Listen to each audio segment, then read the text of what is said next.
President Cyril Ramaphosa faces one of the most important speeches of his political career. Can he unite his party, his government, the nation, or will he be hamstrung by internal and external threats? Let's get into it. Spread the fire, welcome back to SMWX, and it's a really big political week this week because in many ways it's the culmination of this election. President Cyril Ramaphosa will deliver a speech on behalf of his coalition government, which will really set the stage for this government, explain its priorities to the nation, and set the tone for a new era in South African politics.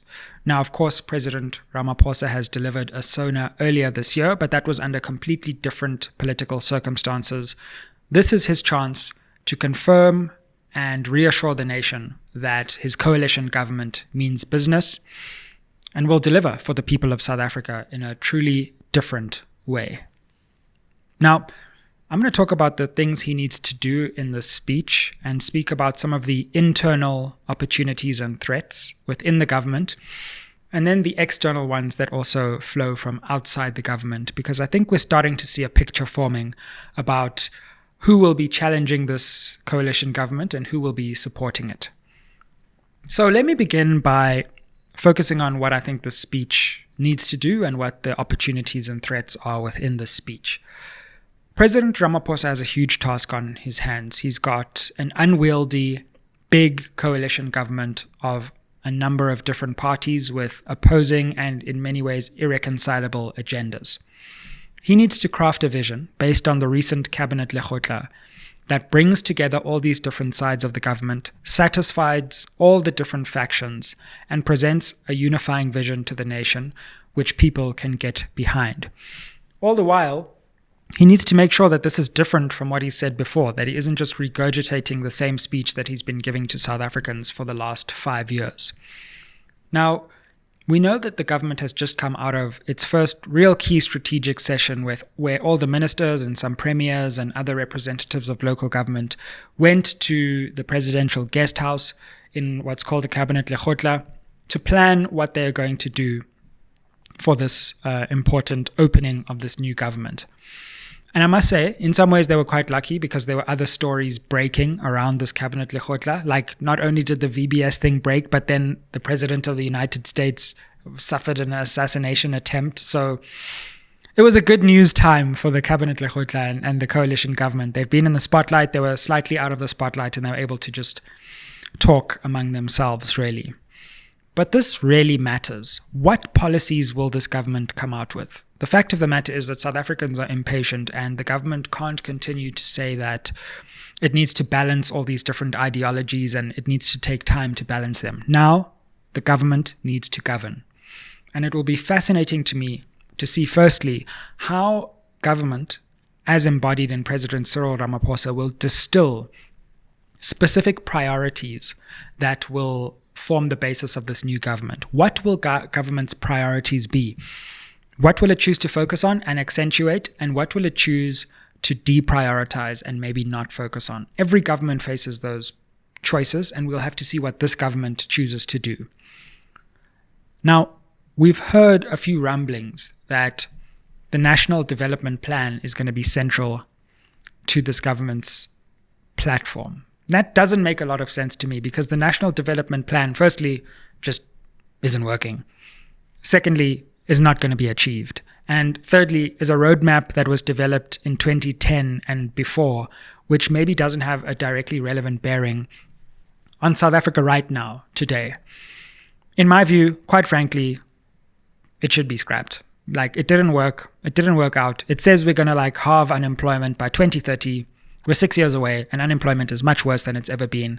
The fact is that I think South Africa needs a new, fresher blueprint, and the NDP sounds like old music. So to really have an entirely change election, a change government, and then just say, oh, well, the plan we've always been working off is going to be our plan, is not really going to fly with the electorate. This government has to present something new. It has to do something new that is fundamentally different.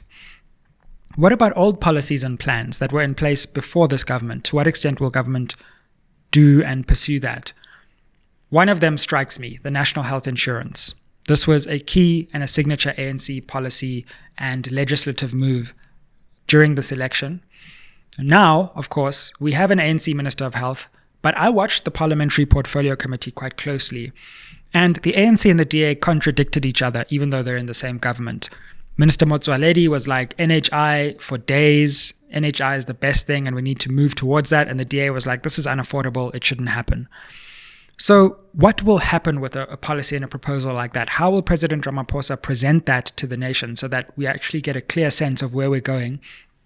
And it's not going to be a question of government wrangling. Fam, I just wanted to interrupt this episode to let you know the 4 ways you can help SMWX. Way number 1, you can invite me to speak at your institution or company.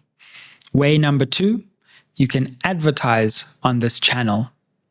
Way number 3, you can become a member of this channel.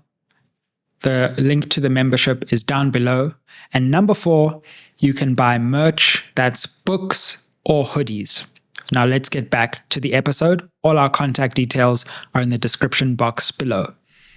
On the economy, how does the president present new and fresh proposals that can actually ignite people's enthusiasm for this economy? Investment summits have been tried. The typical strategies have been tried and they have failed. What new things will this government do to spur economic growth? I was looking at the new Labour government in the UK, which has just been elected. And they're coming through with this bold new proposal of a national wealth fund that will hold the country's assets in trust and be able to invest in different places by consolidating state assets, similar in many ways to things that have been done in Singapore and in the Nordic countries. That would be an interesting proposal to me. What kind of new bold proposals can we see from this government? Because if it's just the same old stuff, then I think this government's going to get quite tired very quickly. Internally as well, how does the president make sure that his government looks coherent? This will obviously reflect him, bringing his DA partners in, bringing his PAC partners in, bringing his Patriotic Alliance partners in, and talking about them as if they're on the same side now. And that's going to be a fundamentally different national address than we've ever seen. The DA has always been in opposition. And just the setup, I'm interested in the setup of Parliament. Because as I understand it now, the government is all going to be on one side. So the ANC and the DA are all going to be sitting on one side. And the official opposition we'll get to see for the first time in a plenary setting. And we're going to have MK and then EFF and then other opposition parties. So we're going to get this visual representation that's very new and different about our politics. Corruption. This is going to be one of the most difficult issues for this government. Corruption didn't go away overnight just because we have a coalition government. What is the president going to say about questions like corruption when there are people sitting on his benches who are facing corruption charges in criminal court right now? How can he be credible about this? What promises will he give to the nation that corruption will be pursued without fear or favor when the ANC continues to drag its feet on members of its own benches who have been accused of corruption and implicated in commissions of inquiry? And what will the DA do in terms of corruption when it does occur? And how will they respond to that within the government? So clearly that's going to be a big test and a big question. So the president has his work cut out for him in this speech. Probably his best speech came in 2018. It was his first speech, the Tumamina speech, where South African legend Hugh Masekela had passed away. He had the song called Tumamina, and then the president used that song to say that we must all come together as South Africans to be sent to the different places of service in our nation. What kind of motif of unity and unifying thread can he build within the speech to bring people along with him on his message?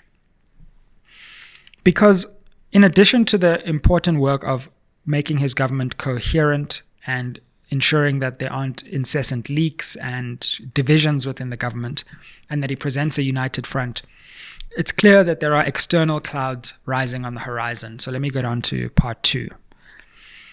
Internally, what we've seen is a few things. Let's talk about the tripartite alliance.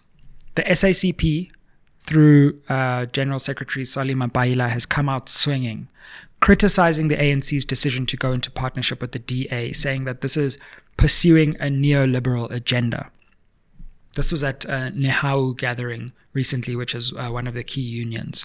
Now, Labour, which has always been a political backer of the ANC, except in a few exceptional circumstances, seems not to like this government. And we may see further attempts by strands within the tripartite alliance to criticize this government. Now, it's a bit strange given that SACP members are also ministers within this government, such as Bladen Zimande. But at the same time, it's never comfortable for the ANC to have its own members or members of the alliance speaking out so publicly against government. So I see a clash on the horizon between Labour and this government. We've seen NUMSA, for example, already moving to up its protests in places like Ford and on the Gautrain. And I'm going to be very interested to see how Labour reacts to this government, because I think that's a threat we can already see externally on the horizon. This government also needs to consider, of course, opposition politics. What will MK and the EFF do? We know that they have used, for example, the EFF have used moments like this when their nation's attention is trained on Parliament to, for example, disrupt Parliament or to stand up and ask questions and turn that moment into a moment of weakness for the Zuma and Ramaphosa governments. What will MK do? What will EFF do? Will we see an attempt to maybe stand up and ask a question of clarity or disrupt the sitting in some way? The EFF has said they're moving away from that strategy, but there is still an opportunity here for those parties to announce themselves as the true opposition force. And I'll be quite interested to see what they do. Of course, we have the Zuma disciplinary hearing, which at some point was reported to be happening this week. It may happen this week, it may not happen this week and get postponed again. But you can see there it's an attempt to disorganize the ANC, to make it deal with this weird situation in which its former president is still a member of the ANC and yet is leading an opposition party. And that's going to be a tough test for the ANC. If they go too far ahead with this disciplinary process, they risk the MK using it as a platform against the ANC. If they do nothing, they look weak. So again, the MK has various chips to play with when it comes to this particular sitting and the politics around the coalition government. And the EFF similarly will have to think about how it makes its voice effective and it doesn't get drowned out in all of this different politics as well. Fam, you asked for some SMWX merch and we have delivered. I know you're always looking for ways to help support and grow this channel. So why don't you buy yourself an SMWX hoodie?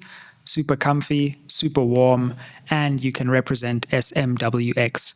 You can check the link down below for how to buy your SMWX hoodie and help build and grow this channel so we can bring you more interviews, more analysis, and more educational insights. Now let's get back to it.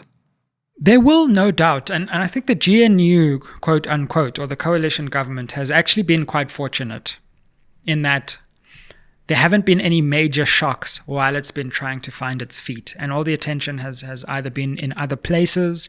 There haven't been any major scandals coming out or any geopolitical shocks that could really change the scenario. But the world will throw up difficult moments for this government. And one of them, I think, of course, will be how South Africa approaches its relationship with the United States, particularly given what seems to be a move in the United States and a rally behind former President Donald Trump with this recent assassination attempt and how that has helped him to surge in popular support. Of course, one should look at the polling, which will probably come out in the days and weeks ahead, which will really give us a sense of that effect. But how would this government deal with the Trump presidency? Now, we've seen moves in the US House of Representatives, otherwise known as Congress, to review its relationship with South Africa. And of course, like the US or loathe the US, it's a crucial partner and trading partner for South Africa's economy. So what would it mean if a Trump presidency, which may be more antagonistic towards South Africa than a Biden presidency, what would it mean if a Trump presidency came into office at the same time as you have a Republican Congress, which seems quite antagonistic to the US relationship with South Africa? And how will this government, through Minister Ronald Lamola, make sure that it can navigate those geopolitical waters in a way that isn't adverse to the South African economy? So that's one thing that seems to be coming up on the horizon for me. Similarly, but maybe in a different way, how will this new government interface with a new Labour-run UK government in which there are closer ties between, for example, the Labour Party and the ANC historically, and maybe there may be opportunity and scope to move closer to that kind of geopolitical partnership, or at least find more common ground given the ties between those two parties. So I think there are important geopolitical questions to be asked of this government. Of course, we know that this government has been a fervent supporter of Palestinian rights and the Palestinian struggle through the ICJ case. Now we'll have to see, as time unfolds, what will the president say about foreign policy? Will he give any evidence that he's moving away from that stance?